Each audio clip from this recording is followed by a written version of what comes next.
There are moments that forge an eternity, echoes of deeds that reverberate down through the ages and leave scars that never fade.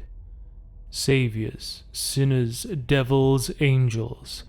The unbridled bloodshed of mortal heroes that inspires throughout the millennia.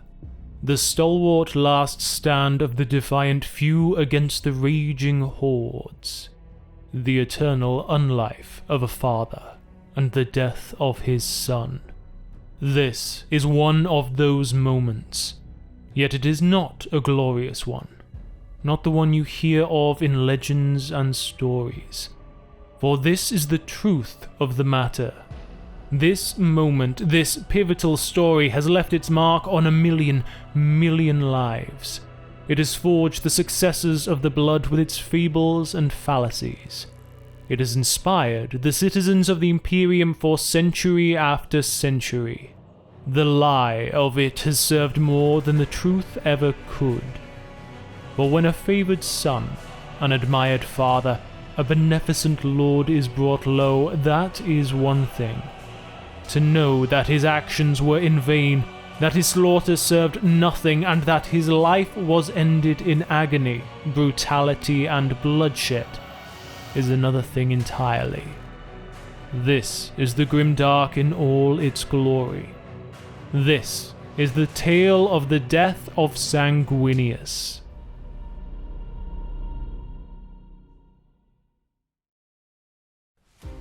Welcome one and all, I am Azazel, and for better or worse, you have stumbled your way onto my entry on the Death of Sanguinius.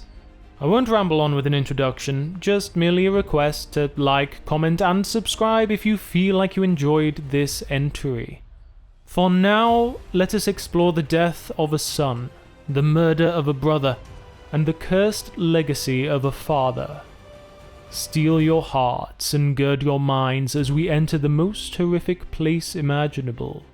The place where hope goes to die and where thirsting gods rack the souls of billions, while directing madness on the stage of our galaxy as easily as puppeteers pull on strings. Welcome to the 31st millennium.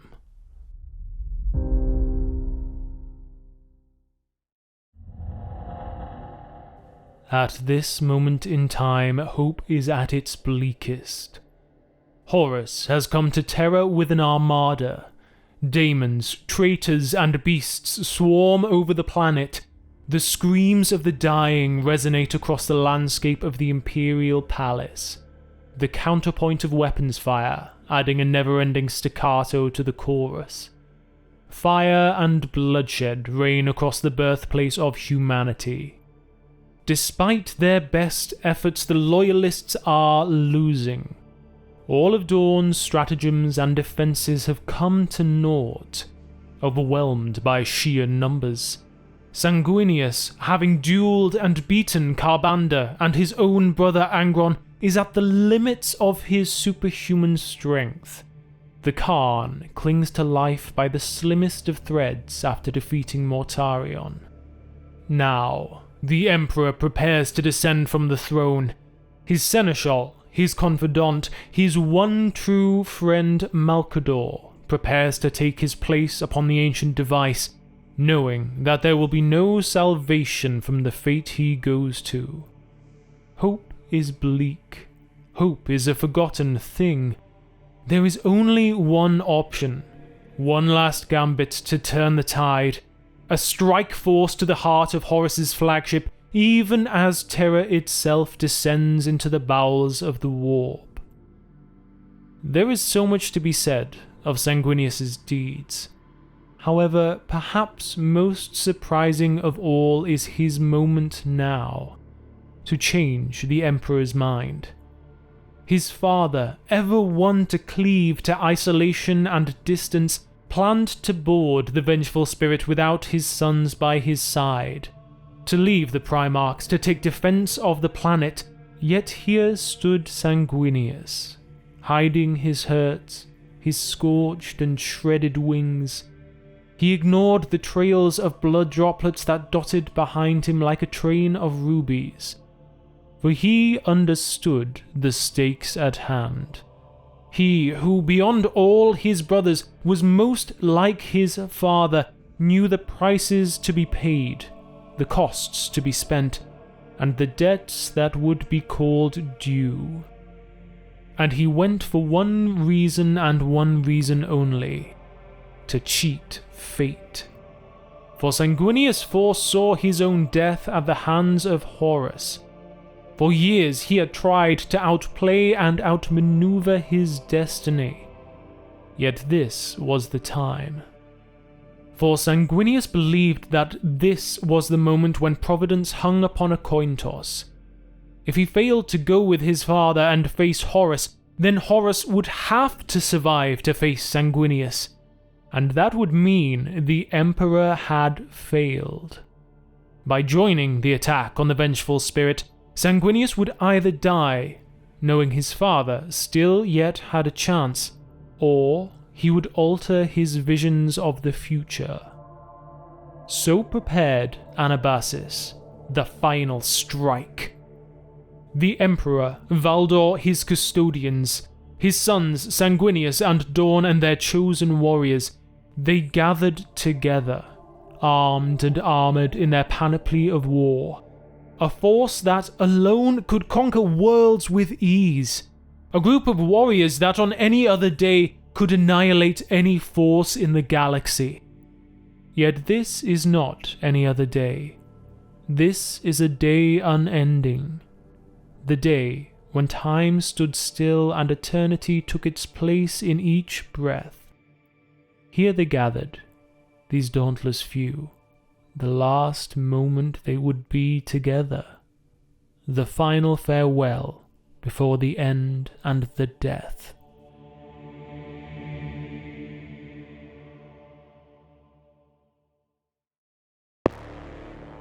The moment they teleported, they attacked. Klaxons rang out across the decks of the Vengeful Spirit. Sanguinius and his blood angels struck like a spear into the remaining warriors of the Sons of Horus with a vengeful fury. For they had nothing to lose. To hesitate would be to die. To lose focus for a moment would be to grant their enemies a chance. Now they swept through the ship like a storm of blood. Not cornate slaughter, but with a burning passion that was all their own. They were alone. The Emperor was not with them, nor the Imperial Fists, nor the Custodes. Perhaps they were separated, or perhaps they were the only warriors to survive the teleportation. It mattered not. Horus was all that mattered. They were beautiful devils, horrendous angels, garbed in crimson and gold. The spear of Telesto in Sanguinius' hands slew traitors with each strike forward, and his sword in carmine eviscerated Sons of Horus with each backstroke. They were a heavenly host of light in the darkness of the ship, a tale from the myths and legends of ancient terror brought to life in the most hellish of moments. They raced through the Vengeful Spirit. The blood-bright Sons of Baal laid waste to the heretics in an unrelenting fury. They tore through corridors, obliterated choke points, and laid waste to hastily prepared fallback positions, all with their father leading the charge. Their glorious, beautiful father. Their wounded, weakened father. There, just ahead within the great atrium, stood a force capable of bringing entire sectors to compliance. 3 entire companies of the Sons of Horus, elite warriors of the Lupercal. 5 companies of word-bearers, their idolatrous zeal and fury spreading its tendrils among the heretics and their allies. Brigades of traitor Exertus from the Meridian 20th Tactical Cadre, and their infamous Hort Lupercali. Masters of war, veterans of 100 battles, each and every single warrior. They awaited Sanguinius in the great atrium, amassed in ranks 200 deep. Yet no force could stand that day. No army could bar passage.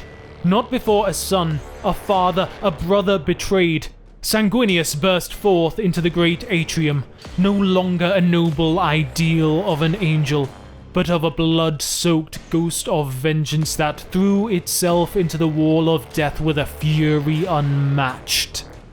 His sons followed the steps of their father, for here it was, in the heart of the enemy's dominion, that fate would be decided. They fought with such valor that in any other age, legends would be written about each and every warrior among them. Yet they were nothing next to their father. Sanguinius, waist deep in the midst of a wave of traitors, fought with a brutal passion that the galaxy had never witnessed before, nor would do so ever again. For what made Sanguinius so favoured, so lauded, so feared, was not his physical prowess, despite that never being beyond doubt.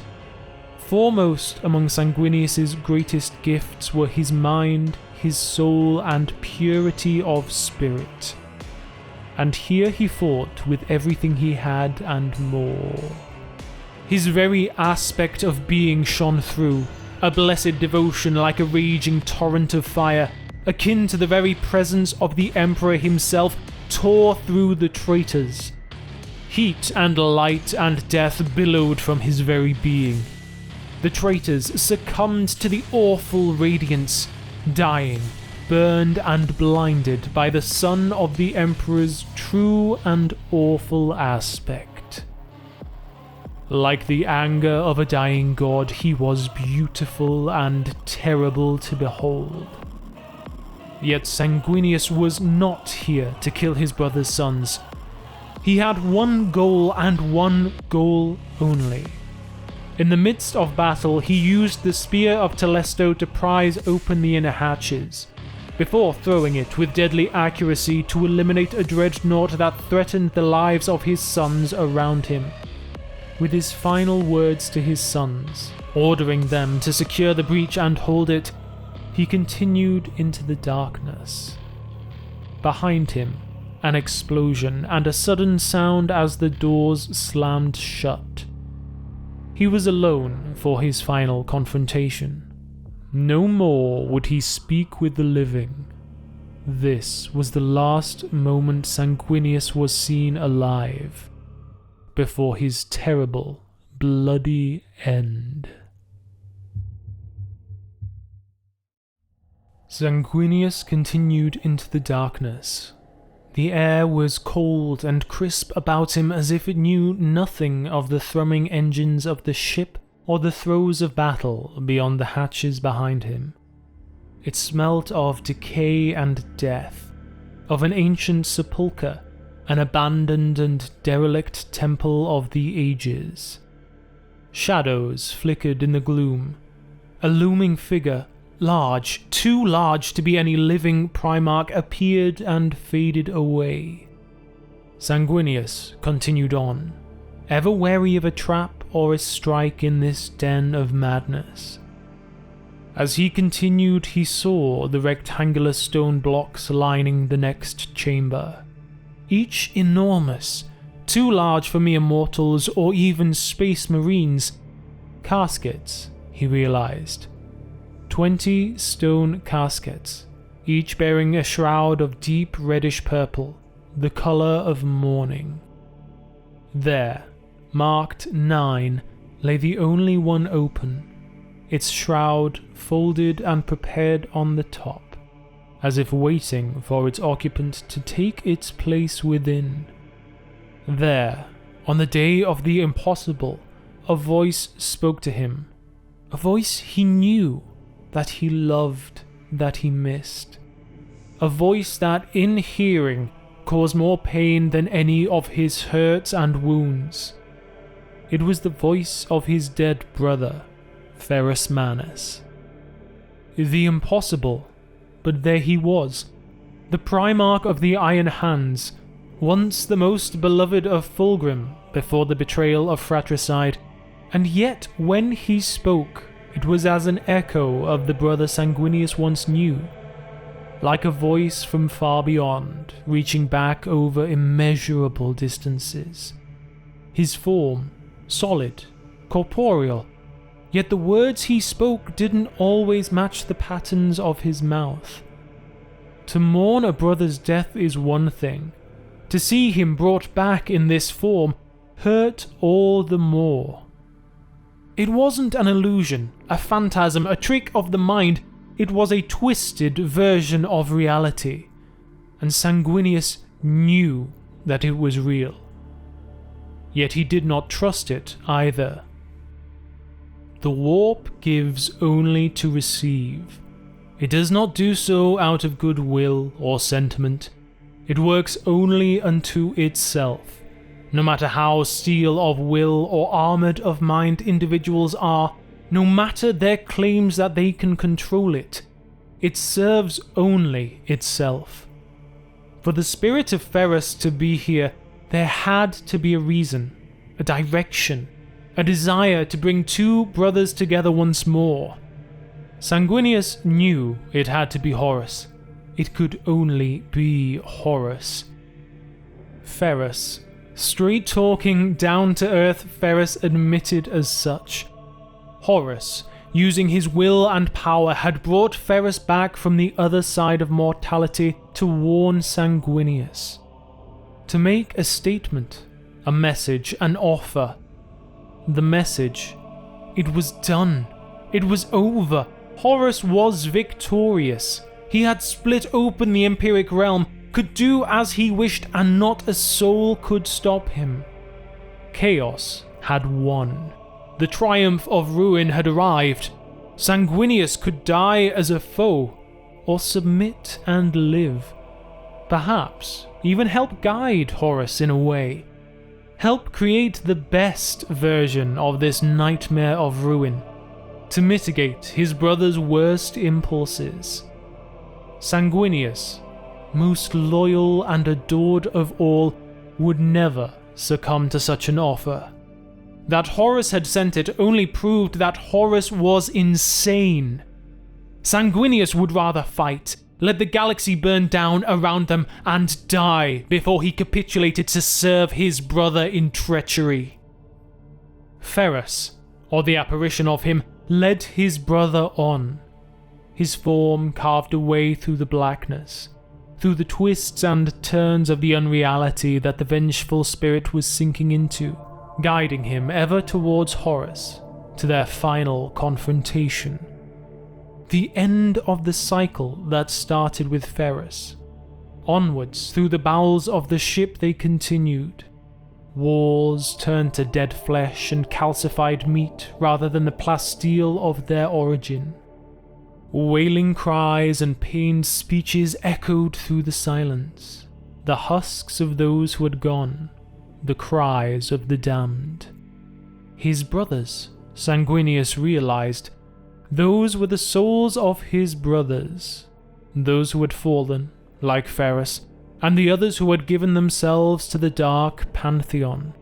For serving the Chaos Gods is no gift, but a curse of an eternity of torture.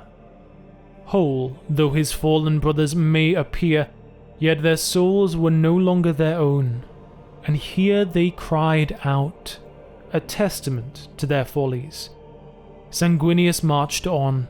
His lost brothers fell behind in the dark. Only Ferrus spoke to him one last time, an encouragement to kill Horus, and should he defy fate and achieve the impossible, bring back Ferrus's skull. Sanguinius continued on his path, his boots crunching over unnumbered skulls that lined the pathway to the Lupercal's court. The chanting voices of tortured spirits repeating the name of the Dark King over and over again. The cries of his cursed kin following him as they gathered in a wake, drawn together in respect, united in grief and regret, as they too came to witness the end and the death.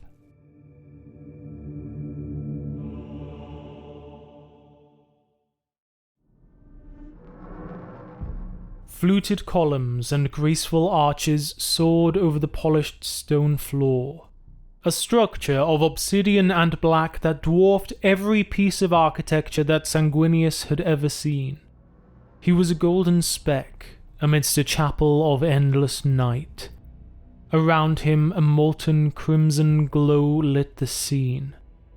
And there, finally, looking like a god of creation from the myths and legends of ancient Terra, his lost brother Horus, garbed in his panoply of war, dark artificed cataphracti armor, cloaked in his wolfskin wielding the talon of Horus and his enormous hammer Worldbreaker. In the center of his armor, the eye of Horus gazed out with baleful wrath, and yet his smile hurt Sanguinius most of all. Sanguinius felt the pain in his chest when he saw it. The smile that Sanguinius had loved, had witnessed on multiple occasions. The same, yet now it sat on a far darker aspect of a creature than the brother he had loved so long ago. Like a skinned animal, perversely wrapped around another. The power and terror that emanated from this being were not how Horus had been in his prime. This was a nightmarish perversion of the man he was, a terrible, terrifying being of immeasurable strength. The type of being that could smash the heavens to pieces, break apart a world with a hammer strike, crush infinity beneath its boots. The apocalypse incarnate. And still Horus made his plea.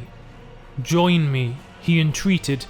He wished only for this war to be over, for Sanguinius to sit by his side, to be as they had been for so many years, brothers.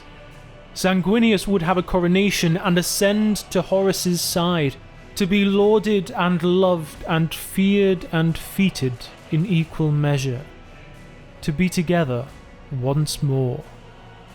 Sanguinius raised the sword encarmine at his brother.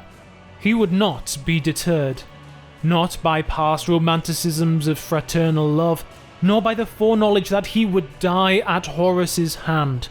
For no force existed in this universe could shake his foundations, turn aside his determination, or twist his loyalties. Sanguinius stood there, beaten, broken, exhausted, wings tattered and torn, blood oozing from a dozen injuries, a suffering angel against all the might of a god. Horus showed no emotion in his eyes.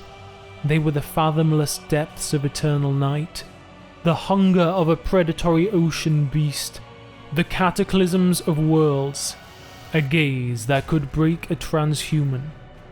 In a peculiar moment, he wept a single tear from his eye.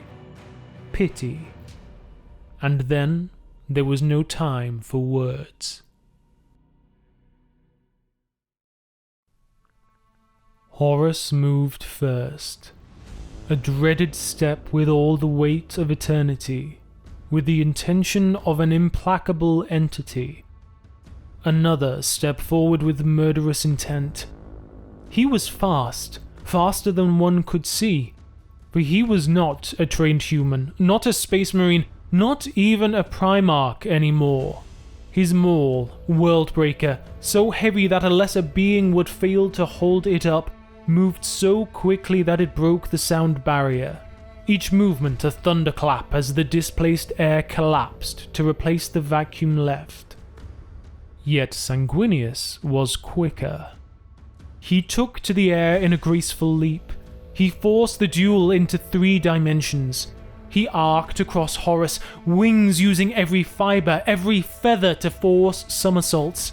He changed directions unexpectedly, straining the pinions. He came about in improvised acrobatics that left Horus wanting. Every strike Horus moved for met thin air or shattered the ground beneath his feet. Sanguinius was a hawk in flight, a hunting angel, a peerless blade. Sanguinius struck Lupercal across his chest, his pauldron, his back. A flurry of movement that darted like liquid light, distorting the shield generators of the Lupercal's armor, before withdrawing, lest Worldbreaker crush him into pieces. Back and forth, over and under, Sanguinius darted and struck. 1, 2, 3, forcing Horus's defensive shields to howl with power as they struggled to maintain their integrity.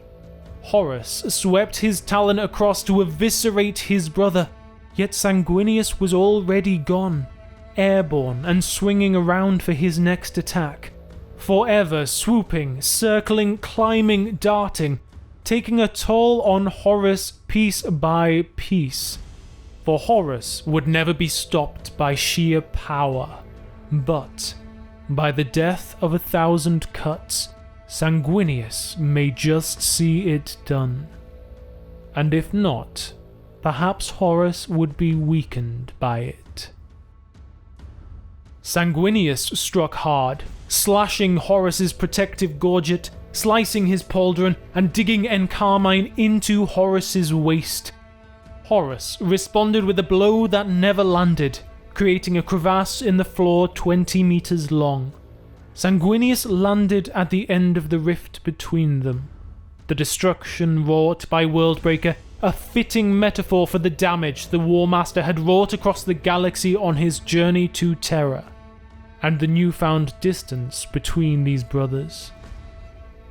Sanguinius held out Encarmine at Lupercal once again. "You lack, brother." The fight continued once again. Sanguinius a soaring, furious falcon. Horus a mighty, brooding bear. Sanguinius landed strike after strike that would have killed another. Each blow a cut that would have disemboweled Angron. A slice that would have decapitated Mortarion. Each slash one that would have crippled Fulgrim. All with Horus's blows ever a microsecond behind Sanguinius's form. But Sanguinius was slowing. It was evident, in the pounding of wing beats, the force of his sword, and in the feather that Horus held in the pincer of his claws, torn from a wing that had not been quite fast enough. Horus's visage changed bit by bit. The facade of a warrior king slipped with each failed strike. The alien smile on his face fell away with each cut that Sanguinius landed home. He started breathing heavily. Spittle caked his chin, furrows marked his brows. A sullen fury bled from his armor into a dark rage that cloaked the Lupercal's court. The pressure in the chamber intensified. A storm-like atmosphere forced its way into the vengeful spirit. The walls shuddered in fear and exclamation. Horus's armor was clawed and scratched in a dozen places. Ruptured cables spewed their substances down his body and onto the floor. Blood and plasma leaked from a couple of the worst strikes. Horus was angry now. No, not angry. Furious. Spittle caked his jaws as he whipped Worldbreaker round in ever stronger blows. Rage had a hold of him now. Rage was something Sanguinius thought he could exploit. He could goad it, fan it to life, force Horus into a frenzy of wrathful passion, and Sanguinius could control the fight, and perhaps even win. Sanguinius capitalized on a burst of light that rippled through the chamber. The death of a dark king, or of a child star reborn, or of the Emperor's newfound vigor to continue the fight, it mattered not. Sanguinius struck Horus across his scalp, his jaw, his throat. The Lupercal choked on his own blood as Sanguinius continued to eviscerate his midsection, protruding innards that shone with dark blood. Yet as Horus knelt there, cleaved in half a dozen places, choked, bleeding, dying, Sanguinius felt pity for his brother, his lost comrade. It should never have ended this way. It should never have begun in the first place. Yet he would spare Horus the shame of meeting their father as he was. Let this dark and malignant warrior king pass into ignominy. Let the emperor remember Horus as he had been. Sanguinius raised his sword to decapitate the first found of his fraternity. It would end in a powerful, perfect strike, here and now. Sanguinius, most loved, most adored of Primarchs, a strategist, a leader, a figurehead, a being of the Emperor's spirit and charisma, was in this moment most unutterably and tragically wrong.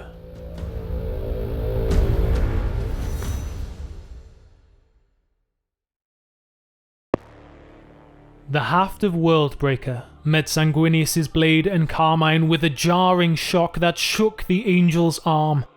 It couldn't have moved that quickly.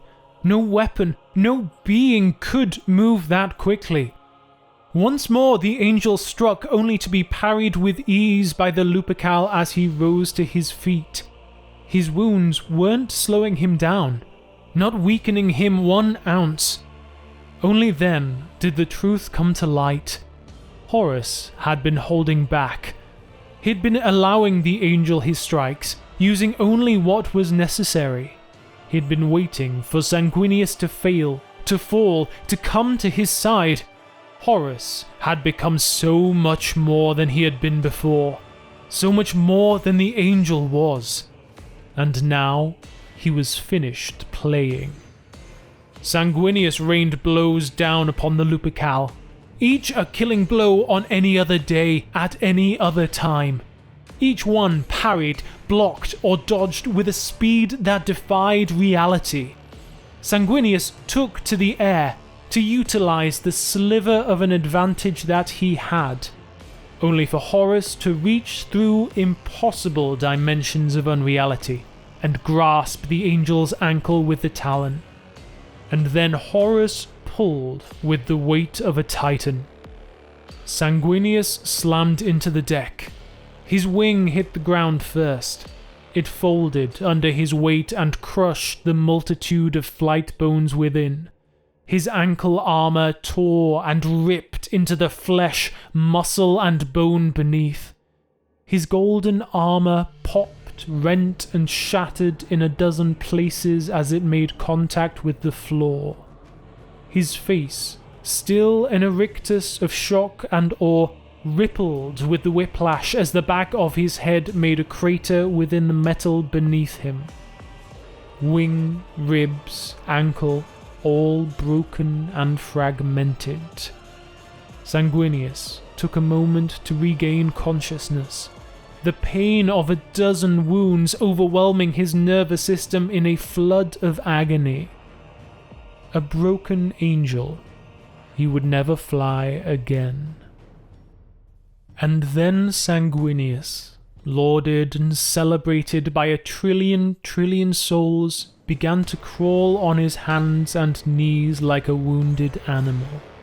Horus watched his brother rise up, step by step. A determination and will beyond reason. A soul that would break before it bent. A paragon of loyalty, even here at the end of all things. Even then, in the midst of an endless agony, Sanguinius attempted to continue the fight. He rained down blows on Horus, each time thwarted by the Lupercal's warp-spawned capabilities. Even as Sanguinius evaded the lethal claws of Horus, moving at the speed of light, Horus moved at the speed of darkness, and Worldbreaker caught Sanguinius square across his hips and sent him through the air across the chamber. There, Sanguinius landed at the altar of Horus's dark designs. Stones and candles, sigils and texts, apocrypha and blasphemies that warped and shifted around the dancing candlelight. Sanguinius lay face down in a pool of his own blood, choking on his own bodily fluids. Internally, externally, it made no difference. Here in a den of heresy and madness, it was all he could do to raise his head and stare into the eyeless, yellow sockets of a skull inscribed with the numeral 10.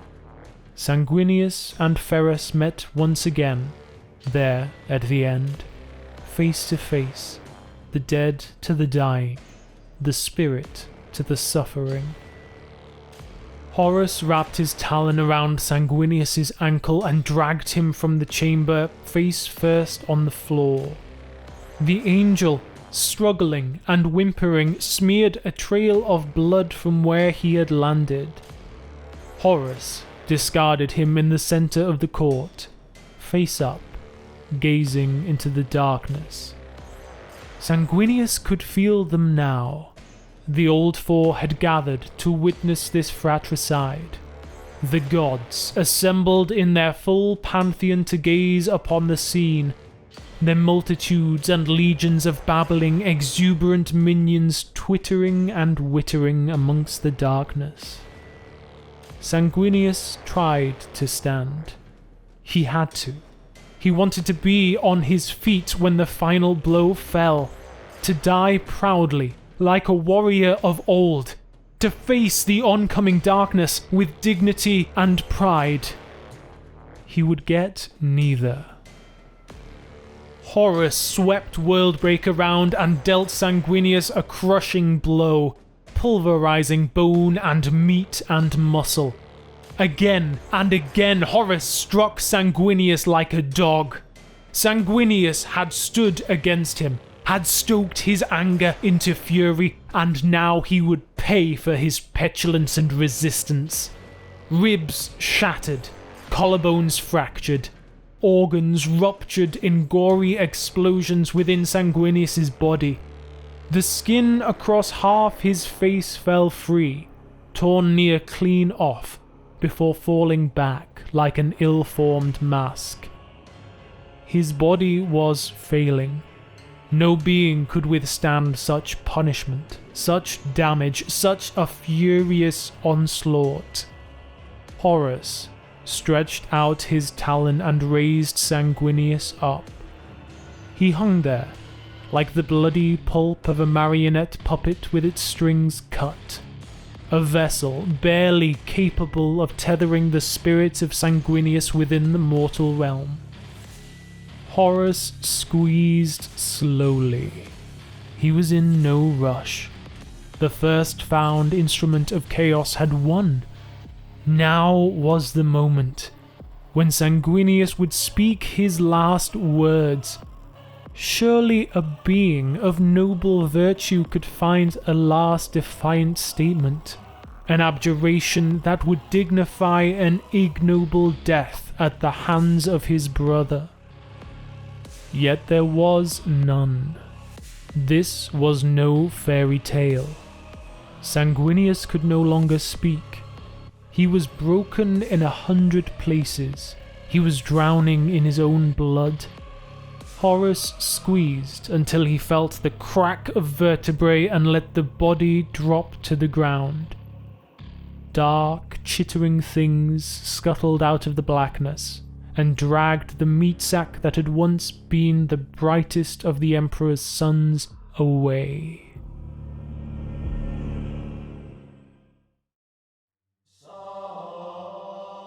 Sanguinius was dead. The brightest of lights extinguished. His broken, mangled corpse was dragged away and nailed up on the walls of the chamber. His eyes, empty and lifeless though they were, witnessed the end and the death of all things. They witnessed a father murder a son, the last defiant stand of a guardsman, the grief of children and the anguish of the living. As for his spirit, perhaps it remains out there. Maybe it guides the Sanguinor, rejuvenates champions of the blood, and serves the Emperor's will as it once did in life.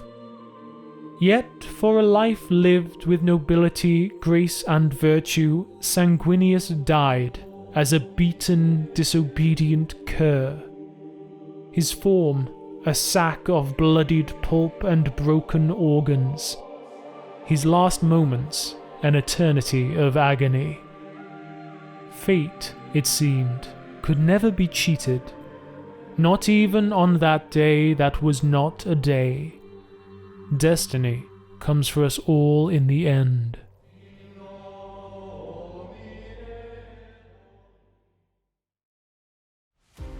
Oof! If you've come this far, what a ride, and my voice is knackered.